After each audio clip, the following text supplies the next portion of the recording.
지난 3월 31일 남성교회협의회 주관으로 열린 이웃사랑 나눔 1일 찻집 행사가 각 기관과 부서 그리고 많은 성도들의 기도와 후원으로 성황리에 마쳤습니다. 이어서 6월 16일 당회실에서는 1일 찻집 수익금 전액으로 1천만 원을 선한 사마리안 프로젝트에 후원하는 전달식을 진행했습니다. 후원금 전달식에서 주송중 위임 목사는 남성교회가 소년소녀 가장, 홀로 사시는 어르신과 불우한 청소년 등 사회에서 소외된 많은 분들에게 도움의 손길을 전하고 있고 이번엔 연세의료원과 협업해 선한 사마리아인 SOS 프로젝트에 후원함으로 많은 무연고 응급 환자들의 치료에 큰 희망과 도움이 됐다고 말씀하셨습니다. 또 이 자리를 통해 함께하신 주안교회 성도들께 감사드리고 앞으로도 이웃을 섬김으로 선교적 삶을 실천하는 남성교회 협의회가 되기를 당부했습니다.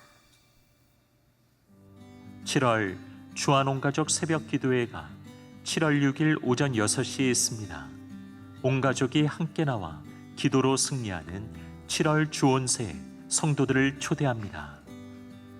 2024년 예수사랑 근잔치 컨퍼런스가 7월 11일과 12일 진행됩니다. 인천노회와 인천기독교 총연합회에 소속된 교회들에게 효과적인 복음전도 사역을 제공함으로써 함께 동반 성장하고 하나님 나라를 확장하고자 합니다. 금요구역장 예배 종강이 7월 5일 오전 10시 30분에 장년교육 담당자 모임 종강이 7월 3일 수요 오전 예배 직후 진행됩니다. 교육국 재능사역팀 음악교실에서 사용하지 않는 바이올린, 비올라, 첼로, 플룻, 클라리넷의 무료 나눔을 받습니다. 음악교실 교육용으로 사용될 예정입니다. 2024년 장애인 사역국 여름 수련회와 비전 트립이 진행되며 여름 수련회 봉사자를 모집합니다. 성도들의 많은 지원과 기도 부탁드립니다.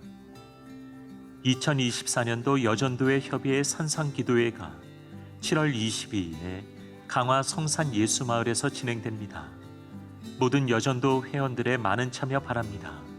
참가 신청은 각 파트 회장 및 여전도회 협의회 사무실에서 하실 수 있습니다. 지금까지 교회 소식이었습니다. 이외의 자세한 사항은 주보를 참조하시기를 바랍니다. 이제 우리의 마음과 뜻과 정성을 다해 수요예배를 하나님께 드리겠습니다.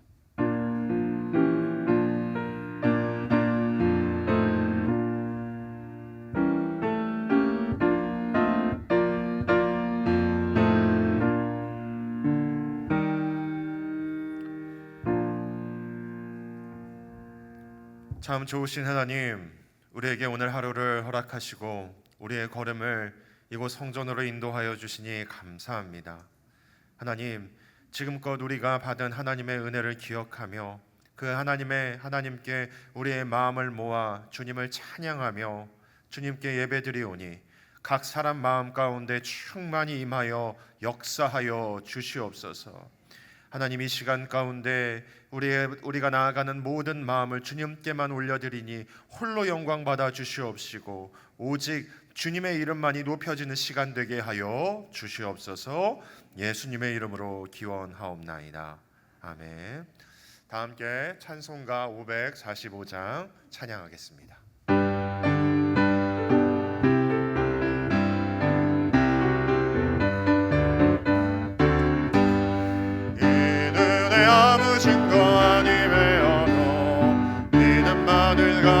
선을 걸으며 이 귀에 아무 소리 아니 들려도 하나님의 약속 위에 서리라.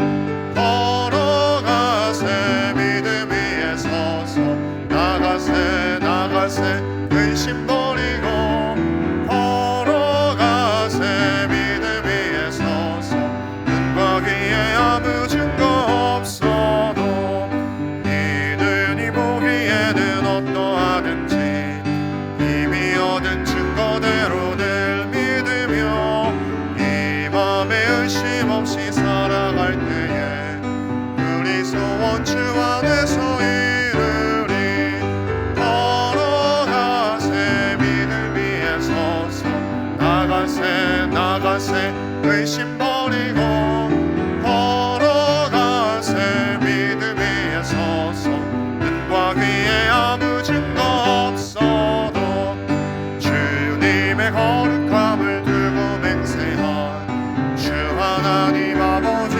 사람 믿으나 그 귀한 모든 약속 믿는 자에게 능치 못할 무슨 일이 있을까. 걸어가세 믿음 위에 서서 나가세 의심 버리고 걸어가세 믿음 위에 서서 눈과 귀에 아무 증거 없어도.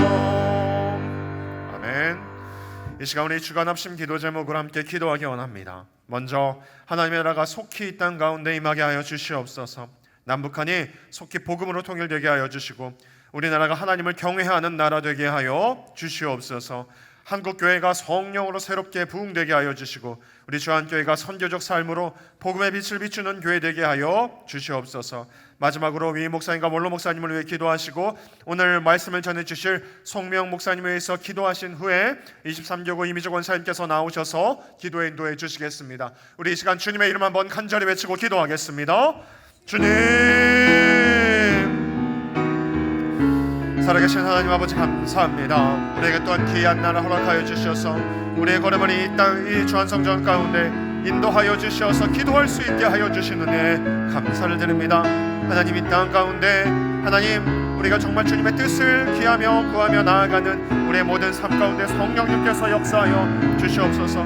특별히 하나님 아버지 4차 로잔대회를 준비하는 모든 운영 가운데 하나님께서 성령으로 인도하여 주셔서 기도로서 대회를 준비하게 하여 주시옵소서.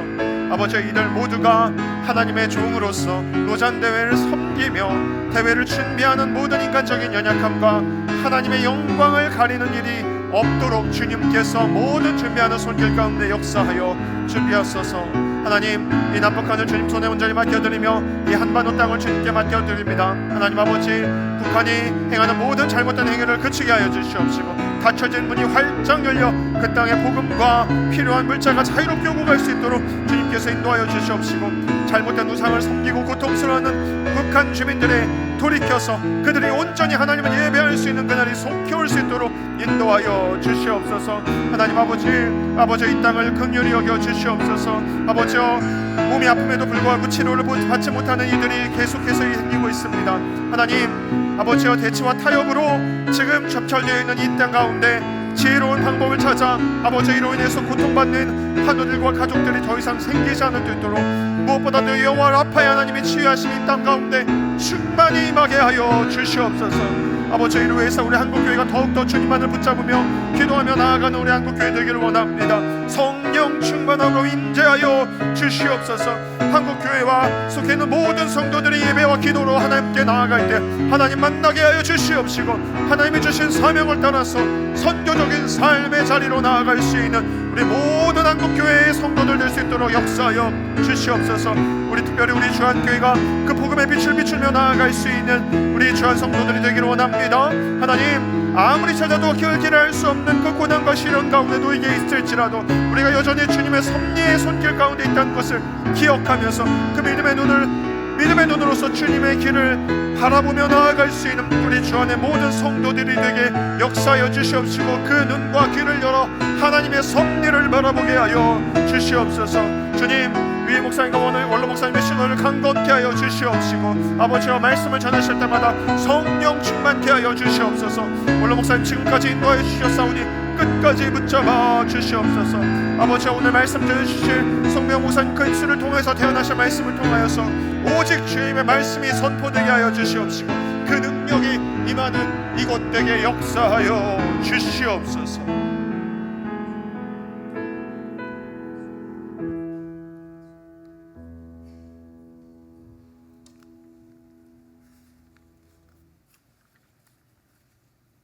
사랑과 은혜가 많으신 하나님 아버지, 베풀어 주신 크신 은혜와 사랑 감사드립니다. 부족하고 연약한 저희들을 주님의 자녀 삼아 주시고 오늘 또 수요 예배로 주님 전으로 인도하심에 감사드립니다.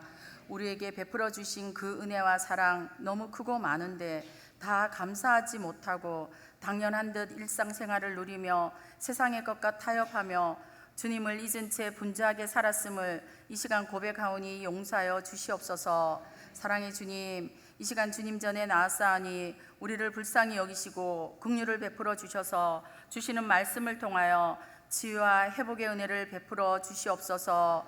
우리에게 평안과 위로를 주시는 하나님 아버지, 전쟁과 지진과 기근과 자연재해로 인하여 수많은 사람들이 아픔과 고통을 당하고 있습니다. 계속되는 경제 불황 속에서 어려움을 당하고 있지만 주님께서 주시는 말씀 의지하여 위로받게 하시고 평안과 감사의 삶을 살아가게 하옵소서. 이 시간 나라를 위하여 기도합니다. 세워주신 대통령을 비롯하여 많은 위정자들에게 지혜를 주셔서 국정을 잘 이끌어 나가게 하시고 국민들의 마음을 잘 살피는 지도자들 되게 하여 주시옵소서. 그리하여 이 땅에 주님의 공의와 정의가 강같이 흘러가게 하옵소서. 이 땅의 주인 되시는 아버지 하나님, 북녘 땅을 위하여 기도합니다. 남과 북이 있는 수많은 장벽들이 복음을 통하여 무너지게 하시고 그 땅에 다시 주님의 말씀이 온전히 세워질 수 있도록 인도하여 주시옵소서. 열방을 품고 기도하며 복음 전하시는 선교사님들을 지켜주시고 말씀을 선포하는 곳마다 하나님의 나라가 굳건히 세워지게 하여 주시옵소서. 주님의 몸된 주한장로교회가 선교적 사명을 잘 감당하는 교회 되게 하시고 주님이 기뻐하시는 교회가 되도록 인도하여 주시옵소서. 진행되고 있는 교육국 여름 사역 가운데 주님께서 늘 함께 하시고 은혜 베풀어 주시옵소서. 청년국 하기 선교 가운데 함께 하셔서 주님께 받은 그 은혜와 사랑을 나누며 베풀며 섬기며 나아가게 하여 주시옵소서. 하나님의 선한 청지기를 세우는 향전직 선거 가운데 함께 하시고 주님의 귀한 일꾼들이 잘 세워질 수 있도록 인도하여 주시옵소서. 위임 목사님 영육간에 늘 강건케 하시고 날마다 성령의 기름 부어 주시옵기를 간절히 바라고 원합나이다. 모든 부교육장님들 교과 사역을 이끌어 나가시기에 조금도 부족함 없도록 늘 건강 주시고 성령 충만케 하여 주시옵소서. 이 시간 송명 목사님 통하여 여행 금지어라는 귀한 말씀 듣고자 합니다. 목사님에게 성령 충만케 하시고 귀한 말씀을 통하여 저희들의 삶의 은혜와 기쁨과 감사가 넘치는 시간이 되게 하옵소서. 이 모든 말씀 거룩하신 예수님의 이름으로 감사하며 간절히 기도드리옵나이다. 아멘.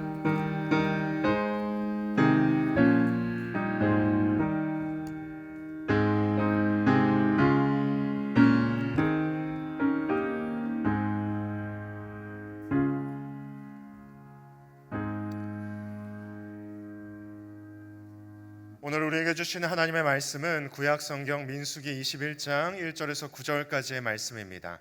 제가 가진 성경으로는 구약성경 231쪽에 있습니다. 이제 하나님의 말씀을 봉독하겠습니다. 이 말씀을 봉독할 때 살아계신 하나님의 음성을 다 함께 들으실 수 있기를 바랍니다. 하나님의 말씀입니다.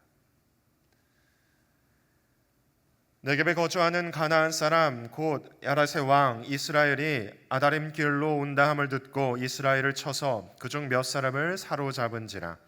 이스라엘이 여호와께 서원하여 이르되 주께서 만일 이 백성을 내 손에 넘기시면 내가 그들의 성읍을 다 멸하리이다. 여호와께서 이스라엘의 목소리를 들으시고 가나안 사람을 그들의 손에 넘기심에 그들과 그들 성읍을 다 멸하니라. 그러므로 그곳 이름을 호르마라 하였더라. 백성이 호르산에서 출발하여 홍해길을 따라 에돔 땅을 우회하려 하였다가 길로 말미암아 백성의 마음이 상하니라. 백성이 하나님과 모세를 향하여 원망하되 어찌하여 우리를 애굽에서 인도해내어 이 광야에서 죽게 하는가? 이곳에는 먹을 것도 없고 물도 없도다.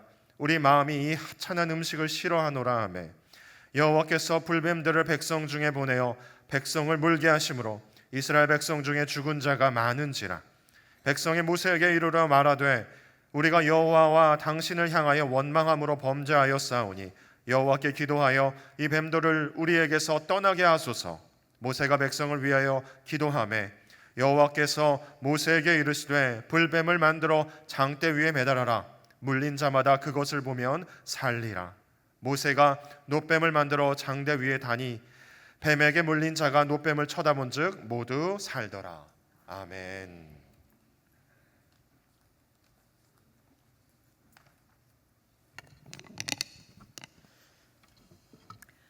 많이 더우시죠?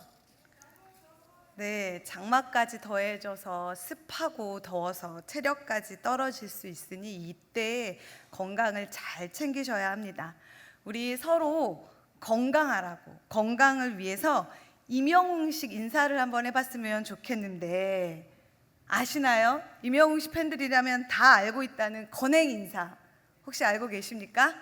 아예 아시는 분들 계시는데 뭐 좋은 거니까 굳이 뭐 알면 좋죠. 부끄러워할 필요 없이. 자, 이렇게 하더라고요. 예, 이렇게 건행 이러더라고요. 건행, 건강하고 행복하십시오인데, 우리 주님 안에서, 믿음 안에서 건강하고 행복하십시오 하면서 우리도 건행 이렇게 인사해 보겠습니다. 건행, 건행, 건행. 네, 우리 귀한 성도님들 모두 주님 안에서 몸도 마음도 건강하고 행복하시길 주님의 이름으로 축복합니다. 기도하겠습니다. 우리가 행복하기를 누구보다 원하시는 하나님, 우리의 행복은, 완전한 행복은 하나님께 있음을 믿습니다. 하나님을 알고 하나님을 믿고 하나님 안에서 살게 하시는 참 행복, 최고의 행복을 우리에게 주셔서 감사합니다. 그 행복, 이 시간 하나님 말씀을 듣고 하나님을 찬양하며 하나님께 기도하면서 더욱 크고 깊게 누릴 수 있도록 하여 주시옵소서. 하나님 안에서 영혼이 평안해지고 마음의 평화를 누리며 몸도 건강하게 하여 주옵소서. 우리 인생 가운데 묶였던 것들이 풀어지게 하시고, 닫혔던 문들이 열리게 하시고, 막혔던 것들이 뚫어지는 하나님의 역사가 있게 하여 주옵소서. 우리의 기도를 들으시고 선하게 응답하여 주실 우리 주 예수 그리스도의 이름으로 기도드립니다. 아멘. 7월이 시작되었습니다. 바야흐로 여름 휴가, 여행의 계절이 돌아왔습니다. 올여름 가족들과 계획 중인 여행이 있으십니까? 저도 언젠가는 저희 어머니와 한번 여행을 다녀와야지. 이 모녀 간에, 그리고 그 부자 간에 요즘에 그렇게 여행들이 다니고 있잖아요. TV 프로그램에서도 별거 아닌 것 같은데 엄마와의 뭐 여행, 아버지와의 여행, 아들과의 여행, 딸과의 여행 해서 자녀와 부모 간의 그런 여행들이 많이 방송까지 돼서 나오고 있더라고요. 저도 그걸 볼 때마다 엄마랑 여행 한번 가야 되는데 망설여집니다. 오히려 갔다가 사이가 더 나빠져서 오게 될까 봐 걱정이 심히 듭니다. 어떠십니까? 아들이나 딸 혹은 부모님을 모시고 여행을 갔다 오신 적이 있습니까? 잘 지내다 오셨습니까? 가족 여행은 모두의 소망이지만 또한 모두에게 어려움인 것도 같습니다. 그래서인지 이런 이야기가 방송이랑 인터넷에 돌아다니더라고요. 가족 여행 중에 하지 말아야 될 10가지 말들. 이거 혹시 들어보신 적 있으십니까? 그럼 한번 들어보시면서 맞는 말인지, 또는 나도 여행 중에 이런 말을 하지는 않았는지 한번 살펴보시길 바랍니다. 가족 여행에서 하지 말아야 될, 특히 부모님이 하지 말아야 될 그 첫 번째는, 야 아직 멀었냐? 안 됩니다. 궁금하시고 힘들고 답답하다 보니 그럴 수도 있지만 웬만하면 이 말을 하지 마십시오. 이제 앞에서 이렇게 운전하거나 끌고 가는 사람이 들으면 이게 은근히 부담이 되거든요. 힘들다는 건가? 싫다는 건가? 막 이러면서 그저 자녀들과 함께 있는 이 시간, 그래 좀 길어도 뭐 답답해도 내 손주, 내 자녀랑 있는 시간을 즐기셔야 합니다. 두 번째, 세 번째는 식사할 때 나옵니다. 야 이거 달다, 아이고 이거 짜네. 왜 이런 말을 하면 안 되신지 이미 아시죠? 그리고 네 번째는 아이고 뭐야 이거 보러 온 거야? 이런 말들. 그래서 벌써부터 지금 약간 이렇게 끄덕이시는 분들이 있는데 아직 반도 안 온 거 아시죠? 가족 여행에서 하지 말아야 할 다섯 번째 말은 조식 먹으러 갔을 때, 뭐 우리와 많이 다르죠. 뭐 호텔이나 뭐 리조트, 뭐 아니면 조그만 데 가서도 가면은 빵 몇 개랑 이제 과일 몇 조각 이렇게 나온단 말이죠. 평소에 안 먹던 거 먹으면 이게 다야? 이게 다냐? 라고 말씀하십니다. 이해는 되지만 이것도 그냥 속으로 오늘 입맛이 없네, 좀 피곤했나 보네 이러면서 조금만 좀 드시는 걸로.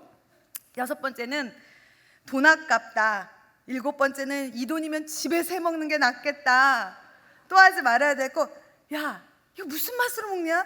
그래서 이거 한국에서 얼마나 하는데 한국 돈으로 이거 얼마야? 자녀들이 애써 본 돈이 아까워서 그러시는 건 알지만 그래도 돈 얘기는 노노노노노노. 돈 얘기는 되도록 안 하시는 걸로. 그 대망의 이제 마지막입니다. 다 드시고 이제 야, 이 물이 제일 맛있다. 물이. 야, 물이 제일 맛있네. 이게 10번째 말입니다. 아니, 더운 나라를 많이 가시니까 그러실 수도 있지만 기껏 다 먹고 막 이것저것 챙겨서 했는데 물이 제일 맛있다 하시면은 이제 준비한 사람들의 마음도 물처럼 쓰러져 내려가 버린다는 것입니다. 집 떠나면 고생이란 말이 실감되듯이 자녀들과 여행을 다니다 보면 오랜 시간 차도 타고 안 타던 비행기도 타다 보니 피곤합니다. 잠자리도 편하지 않고 음식도 먹어보지 않았던 것이라 입맛에 안 맞고 또 이상한 향도 나고 먹어도 먹는 게 아니죠. 부모님들의 이런 반응은 어찌 보면 아주 당연합니다. 그런데 중요한 것은 지금 먹고 마시는 것이 아니라는 것입니다. 가족들과의 여행에서 정말 중요한 그것이 무엇일까요? 여행을 하면서 때마다 힘들 때마다 약간 고단할 때마다 왜 우리가 이 여행을 하고 있는지 우리는 생각해 보아야 한다는 것입니다. 뭐 타러, 어떻게 보면 되게 쓸데없는 것입니다. 뭐 타러 돈 들며 집 나와 남의 집에서 자면서. 제 조카가 이제 뭐 좀 한 5살 정도 됐는데 여행이 뭐냐고 하면 왜 우리는 남의 집에서 자? 얘 입장에서 집에서 안 자고 남의 집에서 자는 게 여행이더라고요. 그것처럼 그런데 우리가 남의 집에 또 그저 재워주는 것도 아니고 돈을 들여 남의 집에서 자고 평소에 또 먹지도 않은 것을 돈 들여 그렇게 또 먹어보고 다리도 아프게 돌아다니고 있습니다. 그 이유는 자녀들과 가족들과 함께하기 위해서 이때를 비롯해 함께 지내려고 사랑하는 가족들과 그러면서 이 사랑을 나누고 추억하기 위해서입니다. 그래서 불편하기도 하고 내 마음에 다 들지 않아도 이해하고 참아주는 것이지요. 사도 바울이 고린도전서 13장에서 알려준 사랑에 대해서 다들 기억하시지요. 고린도전서 13장 4절에 사랑에 대해서 설명되는데 그 첫 번째가 사랑은 오래 참고, 그렇습니다. 사랑은 상대를 위해 참아주는 것입니다. 사랑이 목적이면 그 여행 우리가 참을 수 있는 것입니다. 이번 여행 혹은 앞으로의 가족 여행은 사랑을 위해 참는 여행, 아니 이해하고 참아줄 수 있는 기꺼이 즐거이 참아내는 그런 여행이 되시길 주님의 이름으로 축복합니다. 오늘 말씀 속에도 여행 중인 사람들이 나오고 있습니다. 그런데 이들도 참 우리처럼 참이나 못 참는 사람들입니다. 그들이 누구냐? 바로 출애굽한 이스라엘 백성들입니다. 말씀 속에 등장하는 이스라엘 백성은 출애굽 세대 중에서도 2세대라고 합니다. 출애굽 2세대란 출애굽 1세대 다음 세대, 곧 자녀 세대입니다. 그럼 출애굽 1세대는 누구일까요?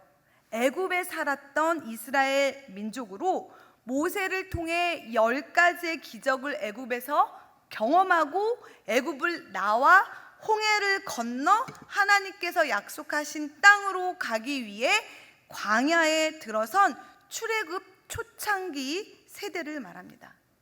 그런데 그들은 지금 남아있지가 않습니다. 갈렙과 여호수아라는 두 사람을 빼고는 모두가 죽음을 맞이하게 되었습니다. 출애굽 1세대 또한 하나님께서 약속하신 젖과 꿀이 흐르는 땅 가나안에 들어가는 약속을 받았습니다. 그런데 그들은 실패해버린 것입니다. 왜 실패를 했습니까? 그들에게도 분명히 기회가 주어졌지만 그래서 하나님께서는 그 약속에 따라 그들에게 그 귀한 기회를 주시기 위해 가나안 앞 바란 광야까지 그들을 인도하셨습니다. 그곳에서 그 땅에 들어갈 준비를 시키셨습니다. 그래서 먼저 12명의 정탐꾼을 가나안에 보내어 살펴보고 돌아오라고 하셨습니다. 그 결과가 어땠습니까? 정탐꾼들이 가서 아주 큼직한 포도 열매와 잘 익은 석류와 무화과나무를 아주 주렁주렁 가져왔습니다. 그것으로 보는 사람들도, 가져온 그들도 그 땅이 정말 젖과 꿀이 흐르는 옥토 아주 좋은 땅이구나, 풍성히 먹고 지낼 수 있는 좋은 땅이라는 것을 알았습니다. 그러나 12명의 정탐꾼 중 여호수아와 갈렙 이 두 정탐꾼 빼고는 10명이 이렇게 말합니다. 그 땅 너무 좋아요. 그런데 그곳에 사는 거주민은 강하고 성벽은 아주 견고하고 힘이 크다고. 더욱이 거기에는 우리가 거인 족속이라고 부르는 아낙 자손이 살고 있고, 그 땅에 사는 사람들은 몸집도 크고 키도 커서 우리는 그들을 이길 수 없다고. 그들에게 우리는 메뚜기와 같다고 말해버립니다. 하나님께서 그 땅을 약속하셨고 차지할 수 있도록 준비를 다 하고 계셨지만 출애굽 1세대는 스스로 하나님과의 약속을 파기하며 모든 것을 버리고 말았습니다. 눈앞에 놓인 강하고 큰 것들을 본 그들은 그들보다 더 큰, 너무나 커서 보이지 아니하시는 하나님을 잊어버린 채 하나님을 향한 불신과 원망에 쌓여서 하나님이 대신 그들 앞에 세워놓은 모세에게 돌을 던지려 하기까지 했습니다. 그렇게 불신으로 복을 차버린 이스라엘은 다시 뒤를 돌아 광야로 들어가게 됩니다. 이후 38년이 흐르고 그 사이 출애굽 1세대, 하나님의 약속을 스스로 차버린 그들은 다 죽게 됩니다. 하나님의 약속을 버린 이스라엘에게 하나님의 약속인 가나안 땅은 그렇게 사라져 버린 듯 싶었지만 하나님은 여전히 이스라엘을 향한 약속을 기억하고 계셨습니다. 그래서 이제 그 자손들을 다시 가나안 땅으로 이끌어가고 계시는 것입니다. 하나님 참 자존심도 없으시지 않으십니까? 전 안 줄 것 같습니다. 이렇게까지 다 차려놨는데 거의 밥상 엎어버린 격 아닙니까? 어떻게 이토록 참으실 수 있는 건지, 왜 그 수모를 그렇게, 그 이들의 어리석은 모습을 그렇게 잊지도 않으시는 거예요. 그 약속을, 그걸 보면 잊을 법도 하신데 그 약속을, 하신 말씀을 잊지도 않으신 건지 저는 놀랍기만 합니다. 근데 답은 하나밖에 없죠. 하나님이 말씀해 주신 사랑은 오래 참고, 하나님의 백성 그 자녀를 향한 하나님의 지극한 사랑 때문에 오래 참으시는 것이었습니다. 오늘 말씀은 그렇게 40년 정도의 세월이 흐른 뒤 여전히 이들을 사랑하시어 오래 참으신 하나님께서 출애굽 2세대를 또 인도하시어 가나안을 향하여 가고 계신 그 여정이 담긴 말씀입니다. 그렇다면 이번에는 어땠을까요? 이번에는 좀 더 나았을까요? 이번에도 가나안 땅에 들어가는 것이 쉽지 않았습니다. 조심히 지나가겠다고 그렇게 당부하며 말했는데도 불구하고 에돔 왕이 에돔 땅 지나가는 것을 허락하지 않았습니다. 그래서 바로 갈 수 있는 길을 두고 돌아가야 했습니다. 네겝을 지날 때는 네겝에 거주하고 있는 아라세 왕이 군대를 이끌고 나와서 가만히 있는데도 불구하고 이스라엘 몇 사람을 쳐 잡아가기까지 했습니다. 그러나 이스라엘이 가는 길은 끊기지 않았습니다. 하나님께서 인도하셨기 때문입니다. 아랏 왕이 이스라엘을 치자 하나님께서는 오히려 아랏과의 전쟁을 허락해 주셨고, 이 일로 도리어 이스라엘이 가나안 사람들과 그 성읍을 쳐 다 멸하게 되었습니다. 가나안으로 가는 길은 결코 쉬운 길은 아니었지만 하나님의 도우심 속에서 이스라엘은 승리를 맛보며 가나안으로 가고 있었던 것입니다. 하지만 백성들은 그것을 알지 못했고 그렇게 여기지 못했습니다. 4절을 함께 보시면, 백성이 호르산에서 출발하여 홍해길을 따라 에돔 땅을 우회하려 하였다가 길로 말미암아 어떻게 되었다고 합니까? 백성의 마음이 상하니라. 그렇습니다. 백성의 마음이 상하게 되었다고 합니다.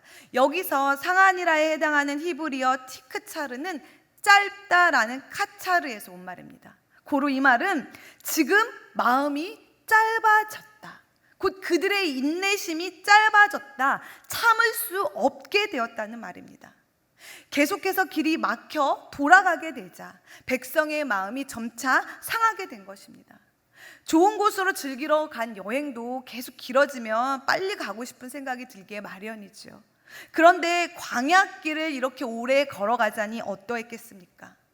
앞으로 가야 할 눈앞에 놓인 힘든 길, 곧 가나안으로의 여행을 시작하면서 이스라엘 백성들은 최대한 빨리 끝내고 싶었을 것입니다. 힘든 시간을 오래 끌고 싶은 사람은 그 누구도 없으니까요. 고된 이 여정이 얼른 끝나기를 바라며 그래 여기만 넘으면 되겠지, 조금 더 힘내보자 하면서 가고 있는데 열악한 환경이 또 닥쳐오면서 가나안은 갈수록 가까워지는 것이 아니라 멀어지고 있는 것입니다. 그렇게 처음에 자신들이 가진 기대와 자신들이 예상했던 결과와 달라지자 백성들의 마음이 상하게 된 것입니다. 고된 상황도 못 참겠고 하나님의 약속도 못 기다리겠는 것입니다. 사랑하는 여러분, 왜 하나님께서는 1세대에도 2세대에도 왜 이리 어려운 길을 가게 하시어 백성들의 마음을 상하게 하시는 것일까요? 인내심이 바닥나 조급함과 불안함이 쌓이게 하시는 것일까요? 그동안 이스라엘이 하도 속을 썩여서 벌을 주시는 것일까요? 아니면 약속을 한번 흔들어 보며 믿음을 시험하고 계시는 것일까요? 그런데 우리 하나님이 어떤 하나님이십니까? 출애굽 1세대에게 그런 수모와 배신까지 당하시고도 참아내신 하나님이십니다. 그러니 그러실 리가 없습니다. 그리고 우리 하나님은 우리에게 보복하시는 분도, 우리를 시험에 떨어뜨리려 하시는 분도, 우리의 고난을 즐기며 골탕을 먹이시는 분도 아니십니다. 가나안과 시내 강야 그리고 애굽, 이 땅들은 서로 뚝뚝 바다에서 떨어져 섬처럼 있는 게 아니라 붙어 있습니다. 거주민들이 서로 왕래하고 무역도 하며 살았습니다. 그러니 애굽에서 가나안을 거쳐 그 위에인 북쪽의 메소포타미아까지 가는 쭉 연결된 길이 잘 있었습니다. 이 길을 사람들이 많이 다녔다는 것이죠. 애굽에 살았던 이스라엘 백성들도 가나안으로 가는 이 최적의 길을 알았다는 것입니다. 그런데도 하나님은 처음부터 단거리의 길도, 단시간이 걸리는 길도, 아니 그들이 알고 있는 길 자체를 선택하지 않으셨다는 것입니다. 왜일까요? 그 길로 가다가 백성이 전쟁을 하게 되면 마음을 돌이켜 애굽으로 돌아가고 싶어 할 것을 아셨기에, 또한 홍해를 열어 보이심으로, 그 누구도 알 수 없는 하나님만의 그 일을 보이심으로 애굽에게 하나님의 하나님 되심을 온전히 알리시며, 또 이 일을 보고 이스라엘이 지금 나를 인도하시는 하나님이 어떤 하나님이신지 알고 하나님을 신뢰하며 따르길 원하신 것입니다. 이해할 수 없는 광야길을 통해서 하나님은 하나님에 대해 알려주길 원하신 것입니다. 우리와 함께 하시며 언제나 함께 하시며 그때마다 도우시고 인도하고 보호하고 계시는 하나님이시라는 것을 백성들에게 알려주시는 것이 목적이었다는 것입니다. 하나님의 그 능력과 사랑을 보여주시기 위한 길이 바로 광야길이었고, 그 가운데서 백성들과 깊은 관계, 신뢰의 관계, 사랑의 관계를 쌓고 싶으셨던 것입니다. 우리가 사랑하는 사람과 데이트를 할 때 어떻게 하던가요? 너무 오래되었지만 애써 기억을 살려보자면, 연인을 집으로 데려다 줄 때 기다려봐, 최대한 빨리 갈 수 있는 길을 내가 알아볼게 하면서 아주 후다닥 데려다 주고 오지 않습니다. 더 오래 함께 할 수 있는 길, 가면서 볼 수 있는 아름다운 길이거나 좋은 곳들, 이런 길을 선택합니다. 때로는 드라마, 저도 그래 본 적은 없는데 데려다주고 데려다 줬다가 데려다 주다가 막 하루 밤이 지나는 그런 비효율적이고 말도 안 되는 일을 합니다. 왜요? 같이 있으면서 더 사랑하고 더 서로를 어떻게 애틋하게 여기는지 그 마음을 알게 해주고 싶기 때문입니다. 우리를 향한 하나님의 뜻은 효과적이고 효율적인 데 있지 않으시다는 것입니다. 효과와 효율을 따진다면요, 하나님께 우리는 없는 편이 낫습니다. 하나님은 말씀만으로 세상을 창조하신 전능하신 분이신데 우리가 있다면 오히려 거추장스러울 뿐이지요. 무슨 일이든요, 뭔 일을 할 때 하나님께서는 홀로 하시는 것이 가장 간편하고 가장 효과적입니다. 그게 가장 완벽할 것입니다. 허나 하나님께서는 항상 무슨 일을 하실 때 홀로 하지 아니하시고 꼭 우리와 함께 하십니다. 이유는 함께 하심으로 완성도와 성과가 아니라 그걸 포기하더라도 우리와 더 사랑하고 우리와 더 함께하는 깊은 관계를 갖기 위해서입니다. 하나님께서 하나님의 일을 계획하시고 진행하실 때는 더 사랑할 수 있는 방법을 선택하신다는 것을 우리는 기억해야 합니다. 그래서 하나님, 왜 지금 내게 이렇게 하십니까? 왜 지금 주시지 않는 것입니까? 어려운 일 아니신 것 같은데 왜 여전히 아직도 나는 이렇게 고된 것입니까? 그 가정이 우리는 모르지만 하나님이 더 사랑하시기 위한 시간을 내고 계시다는 것을 우리는 기억해야 할 것입니다. 하지만 이스라엘은 그것을 알지 못했습니다. 자신들의 생각과 다른 길로 가고 이해할 수도 없고 알 수도 없는 길로 가고 있고, 그러면서 예상하지 못한 일들을 맞닥뜨리게 되니 하나님을 향한 마음이 계속 짧아지기만 했습니다. 그러다 보니 하나님을 주신 약속에 대한 신뢰도 짧아져 갔습니다. 이럴 때 나타나는 증상이 있습니다. 5절을 함께 읽어보겠습니다. 준비 5절입니다. 백성이 하나님과, 준비 시작. 백성이 하나님과 모세를 향하여 원망하되 어찌하여 우리를 애굽에서 인도해 내어 이 광야에서 죽게 하는가? 이곳에는 먹을 것도 없고 물도 없도다. 우리 마음이 이 하찮은 음식을 싫어하노라 하매. 백성들의 입에서 원망이 나오기 시작합니다. 첫 번째, 왜 우리를 애굽에서 인도해 내었냐고 말합니다. 생각해 보십시오. 애굽에서 고통 중에 부르짖으며 살려달라고 하나님을 찾던 것이 그들이었습니다. 하나님께서 그들의 부르짖음을 간구를 들으시고 그들을 위해 엄청난 일을 펼치셨습니다. 10가지의 기적, 세상을 뒤흔드는 이스라엘을 위한 10가지의 은혜를 행하시며 그들의 기도에 응답해 주셨습니다. 이로써 그들은 노예에서 건져 자유인이 되어 하나님의 백성으로 살아가게 되었습니다. 그들을 그대로 그냥 살아갔다면 결코 스스로 노예에서 벗어날 수 없는 운명이었습니다. 그 고통의 삶에서 벗어나게 된 것은 오로지 하나님의 은혜, 기적 때문이었습니다. 그랬더니 이제 와서 왜 애굽에서 인도해 내었냐고, 간절한 기도와 그에 따른 기적의 응답도, 그리고 지금까지 지키시고 보호하시며 인도해 주신 모든 은혜도 이 현실의 고난 앞에서 싹 다 잊어버리게 되는 것입니다. 그런 이스라엘의 원망은 불평으로 이어집니다. 백성이 하나님과 모세를 향하여 원망하되 어찌하여 우리를 애굽에서 인도해 내어 이 광야에서 죽게 하는가? 이곳에는 먹을 것도 없고 물도 없도다. 우리 마음이 이 하찮은 음식을 싫어하노라 하매. 백성들은 이곳 곧 광야에는 먹을 것도 없고 물도 없다고 말합니다. 맞지요? 척박한 광야 사막에는 먹을 것도 없고 물도 없는 곳입니다. 너무 당연합니다.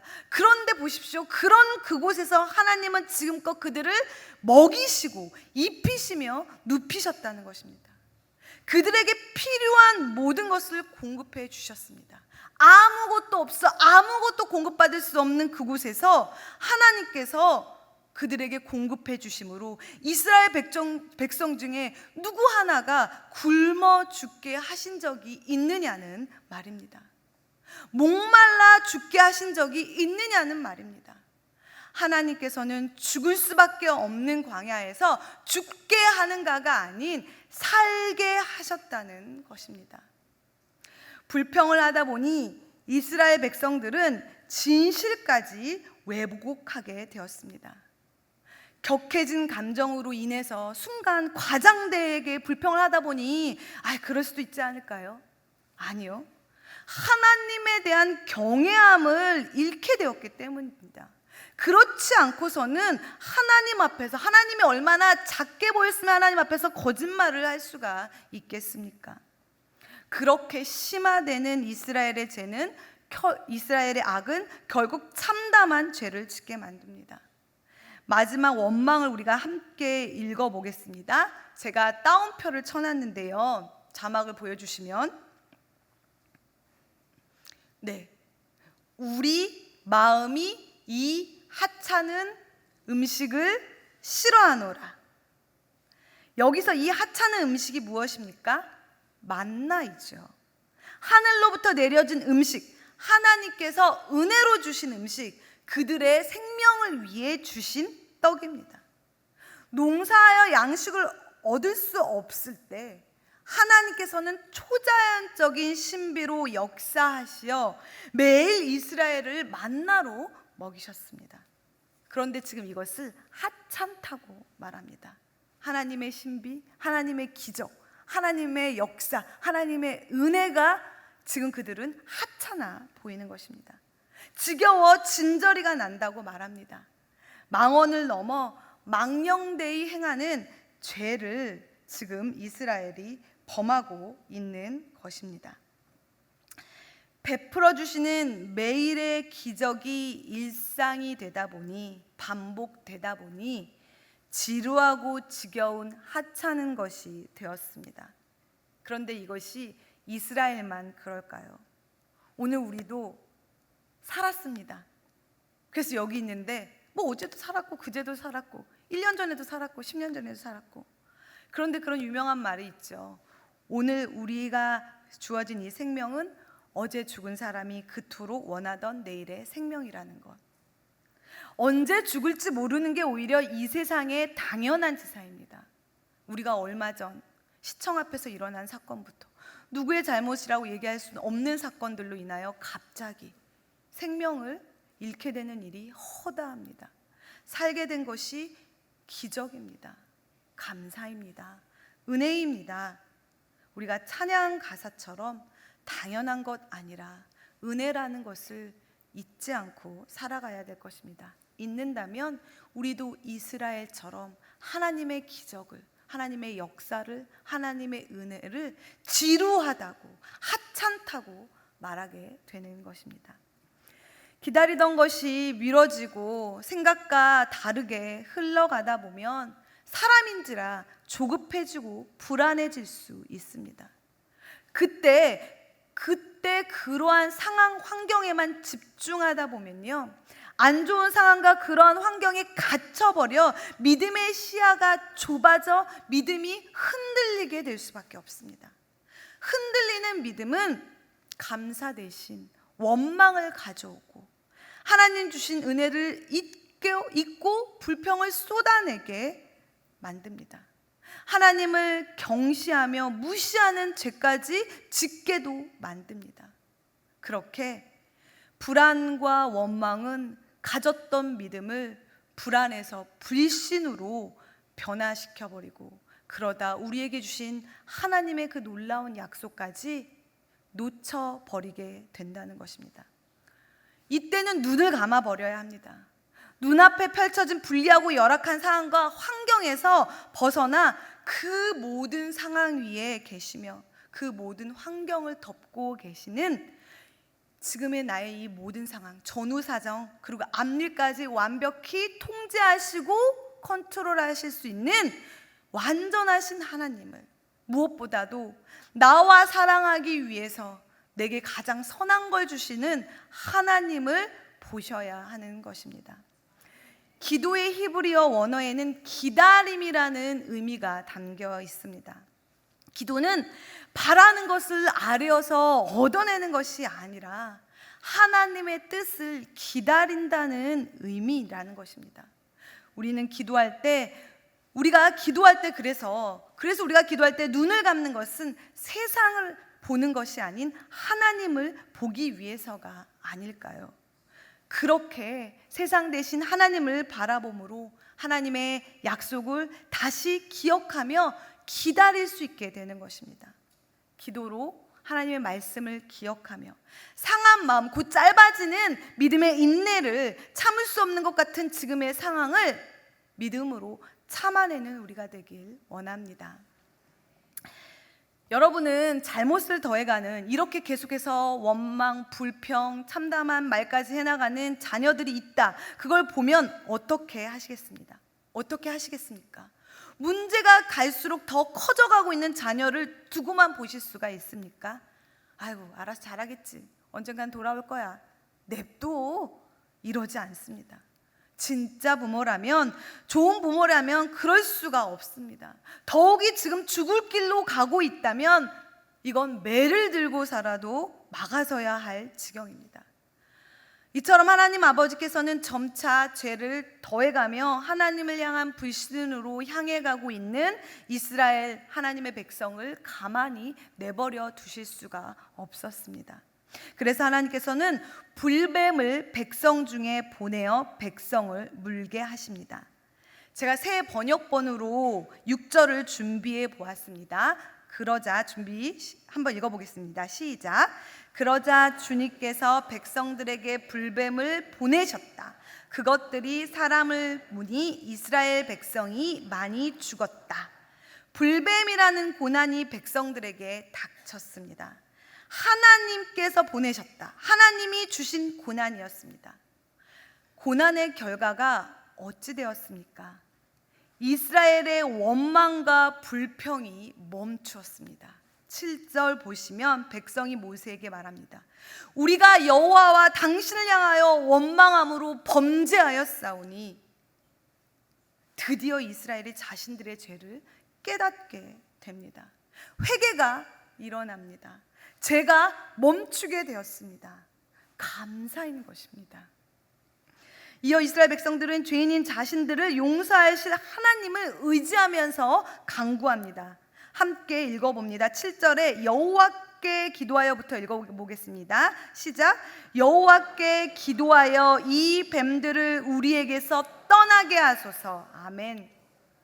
이스라엘은 이 문제를 해결할 수 있는 유일한 분이, 곧 자신들을 이 죽음에서 건져내실 분이 오직 하나님이시라는 것을 깨닫고는 다시 하나님을 찾게 된 것입니다.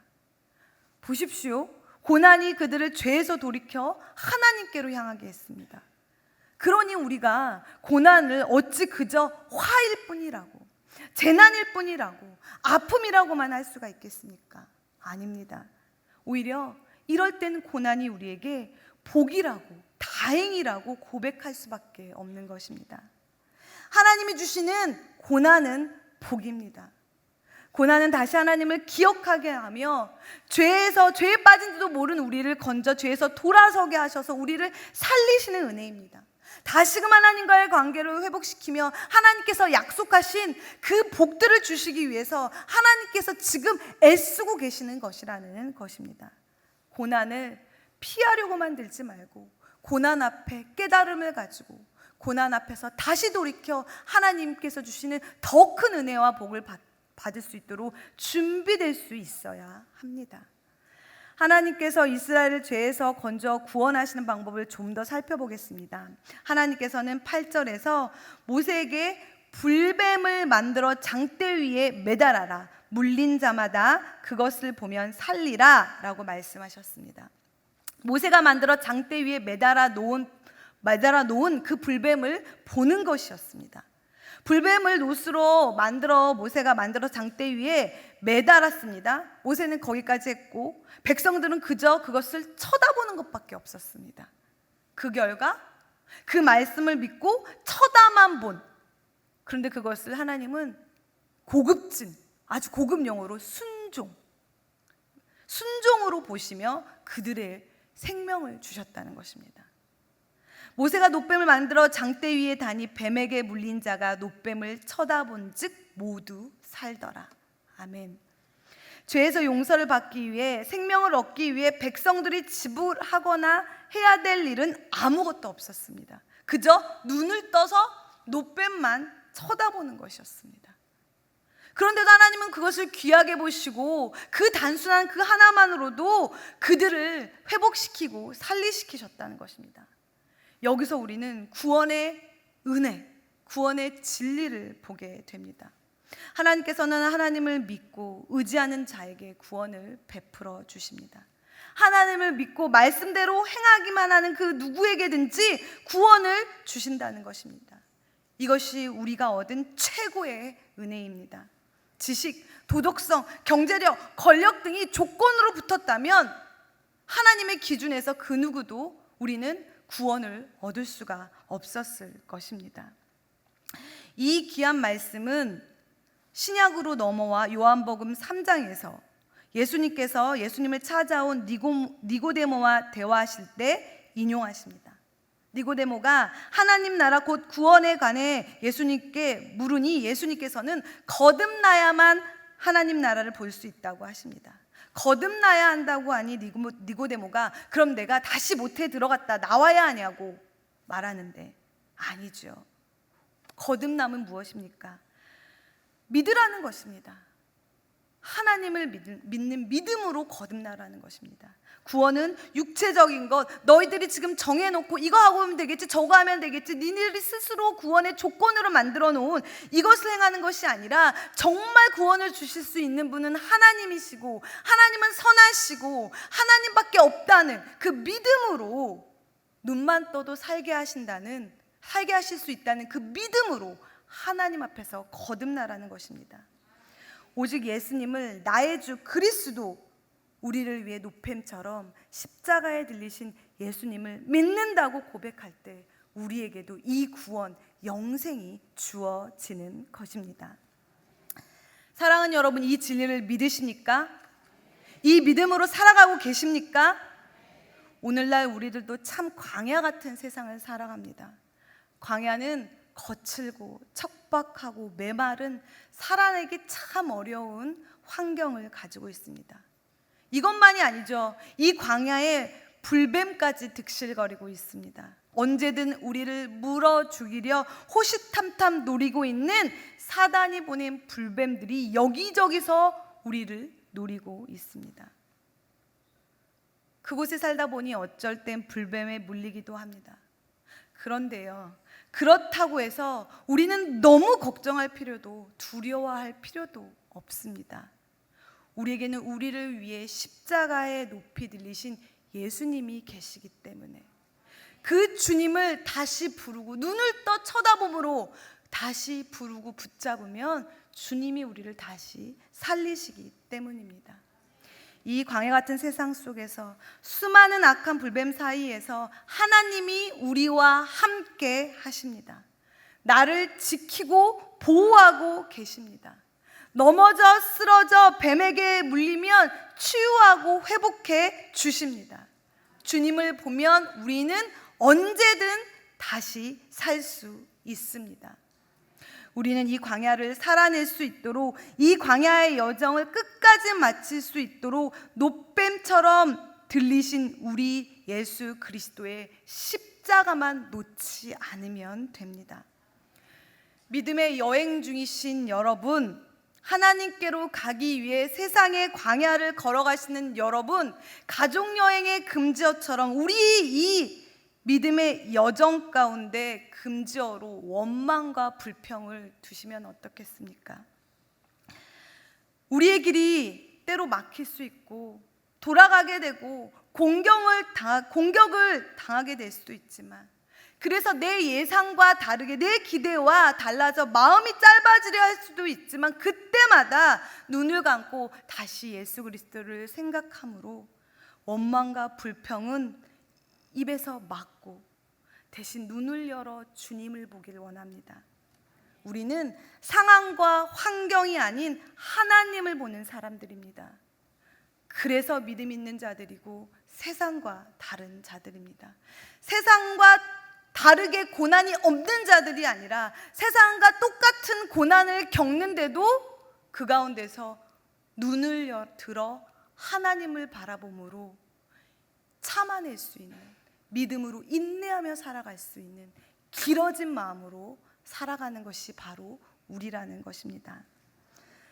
출애굽 1세대처럼 불평과 원망 속에서 하나님을 불신하며 방황하다 광야에서 끝나버리는 인생도, 출애굽 2세대처럼 고난이 주어져야만 다시 하나님을 기억하며 회개하는 인생도 아닌 때때마다 눈을 들어 주님을 바라보면서 하나님 말씀을 붙잡고 나아가시는 여러분 되길 바랍니다. 그때 우리에게 필요한 건 눈만 떠 보기만 하면 되는 순종입니다. 이해할 수 없는 상황이라도 하나님의 선하심과 완전하심, 오늘도 끝없이 부어주신 이 사랑을 신뢰하며 우리를 위해 십자가에 달리신 예수님을 붙잡고 오늘도 참아내고 내일도 인내하며 끝까지 주님 만나는 그날까지 이 길을 꿋꿋이 걸어가시는 여러분 되시길 주님의 이름으로 축복합니다. 기도하겠습니다. 오늘도 귀한 진리의 말씀으로 우리의 생각과 마음을 만져주시는 하나님, 하나님의 말씀으로 우리의 믿음이 길어지길 원합니다. 아팠던 마음, 상했던 마음이 있다면 주님 기쁨과 감사로 회복되게 하여 주시옵소서. 광야 같은 삶으로 지친 주의 자녀들 있습니까? 불변과 같은 삶의 문제로 죽을 것 같은 고통 가운데 있는 자들 있습니까? 주님, 눈만 떠서 주님만 바라보게 하여 주시옵소서. 그렇다면 그들 살 수 있습니다. 그들 이겨낼 수 있습니다. 주님, 성령 하나님 도와주시옵소서. 오늘 우리를 위해 십자가에 높이 들리신 주님을 보며 주님께 감사하다고, 주님이 계셔 할 수 있다고 믿음으로 고백하는 우리 귀한 성도들 되게 하여 주시옵소서. 성령 하나님, 주님을 직접 배우는 그날까지 여기 있는 우리 모든 귀한 주의 자녀들이 믿음의 여정이 끝나는 그날까지 그 믿음이 마음이 짧아지지 않도록 지켜주시길 간절히 소망합니다. 오직 선하고 복된 길로 인도하여 주실 우리 주 예수 그리스도의 이름으로 기도드립니다.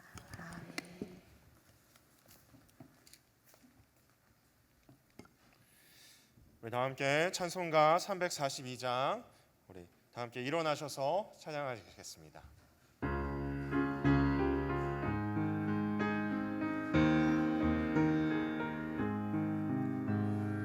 너 시험을 당해 죄 짓지 말고 너 용기를 다해 곧 물리치라. 너 시험을 이겨 새 힘을 얻고 주 예수를 믿어 늘 승리하라. 우리 구주의 힘과 그의 위로를 빌라.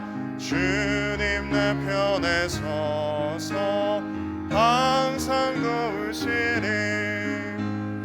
내 친구를 삼가 잘 선택하고 너 언행을 삼가 늘 조심하라. 너 열심을 다해 늘 충성하고 온 정성을 다해 주 봉사하라. 우리 구주의 힘과 그의 위로를 빌라. 주님 내 편에 서서 항상 도우시리. 잘 이기는 자는 상 받으리니 너 낙심치 말고 늘 전진하라. 내 구세주 예수 힘 주시리니 예수를 믿어 늘 승리하라. 우리 구주의 힘과 그의 위로를 빌라. 주님 내 편에 서서 항상 도우시리.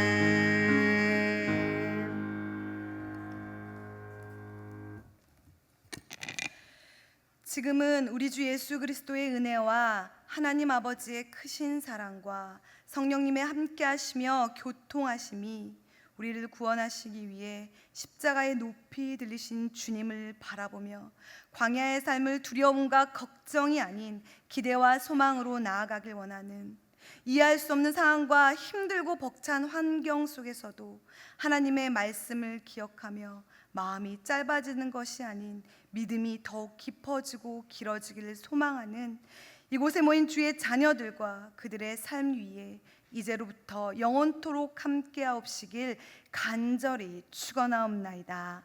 아멘.